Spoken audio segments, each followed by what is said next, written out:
It's a crucial time for the crisis at the border. What's the fallout from Kirstjen Nielsen's resignation as DHS Secretary? Let's bring in Jessie Jane Duff of the London Center for Policy Research. Jessie, it's great to have you on this. Good morning. What is the fallout here? This is a crucial, critical time for both the president and for the border crisis, as we're seeing more and more migrants and especially families flooding through.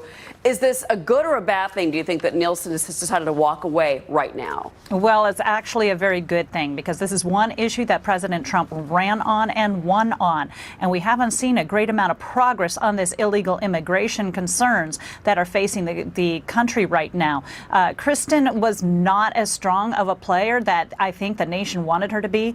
And a lot of the allies she had are no longer there. She was a protege, essentially, of Kelly, who has since resigned, and Mattis. They were big fans of hers. But the president has since moved forward, and I think he's realizing that this problem hasn't gotten better. It's only gotten worse. And that is a big slap in the face for the administration. So I think the Trump supporters are celebrating this widely, and I'm sure the Democrats are going to be celebrating it until we get a new one in, who's probably going to be just as tough, going to be hopefully tougher than Kirstjen Nielsen was. Kevin McAleen, he right now is Customs and Border Protection Commissioner. And what do we know about him, Jessie?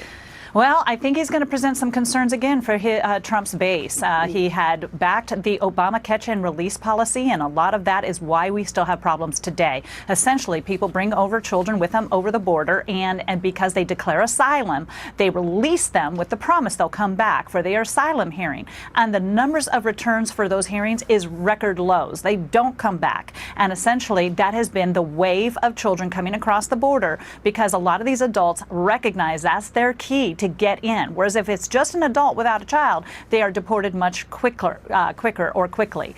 This is a problem, and he's been behind that. So maybe there's going to be a stern talking with the president, and hopefully that they'll be able to get past that, because right now that's one of the biggest problems we have with the illegal immigration coming over the borders. Well, you know, and look at Jessie Jane.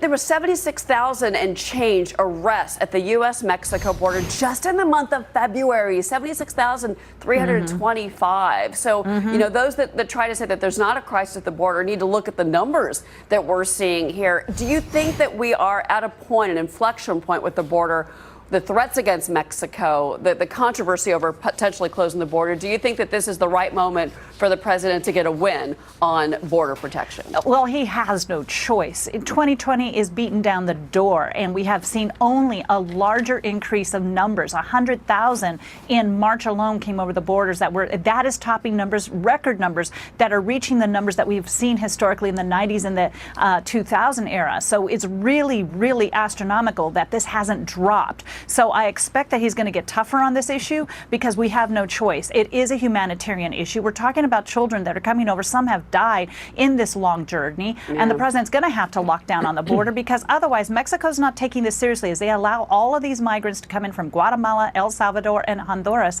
and at no cost for them. They just let them in. Jessie Jane Duff. Jessie, thanks for getting on the breaking news for us this morning. We appreciate it.